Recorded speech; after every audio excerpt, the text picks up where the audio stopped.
سلامی دوباره به دوستای خوبم. امیدوارم حالتون خوب باشه، ساعتهای خوبی رو سپری کرده باشین. امروز اومدم با آموزش باقالی پلو با مرغ زعفرونی آموزشش رو براتون بذارم. بریم که درستش کنیم. پیاز هامونو خلالی خورد کردیم، 2 عدد درشت. مرغامونو کمی سرخ کردم، میذاریم با هم کاراملی بشه.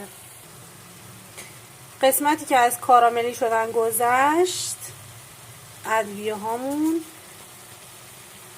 اضافه میکنیم، مثل ادویه کاری، نمک، زردچوبه و زنجبیل. حتما باید توی مرغ باشه که مرغ خوشمزه‌ای تحویلتون بده. پیازها و مرغمون که کاراملی شدن، دو لیوان آب بهش اضافه میکنیم بره واسه پختمون.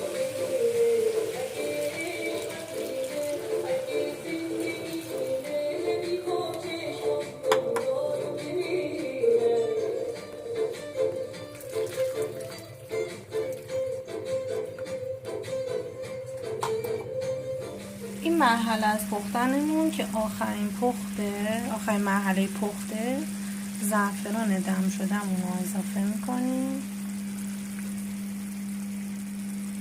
و مقداری هل که دیگه یه عطر عالی به غذامون بده.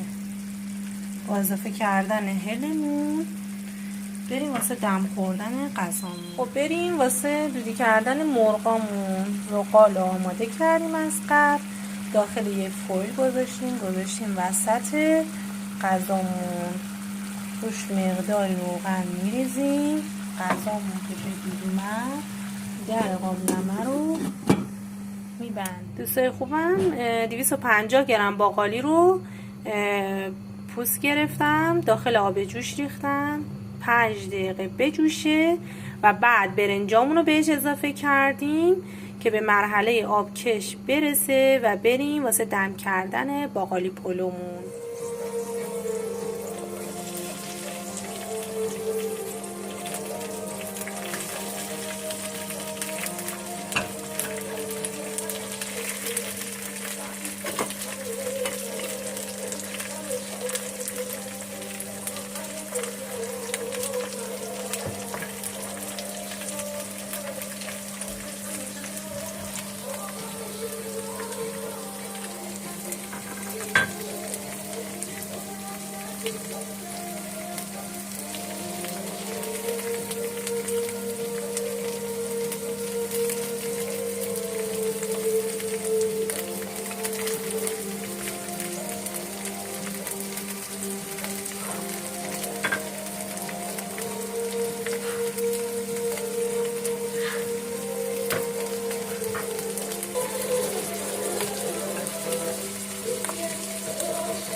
ساختمون بلند باشه، میتونه توی کوچه قدیمی که زیر یه بازارچسب باشه، میتونه بزرگ یا میتونه کوچیک باشه، میتونه برای هر کس مفهومی داشته باشه یا هر رنگی داشته باشه، میتونه به رنگ آجر یا به رنگ شیشه و سنگ باشه، میتونه رنگ قرمز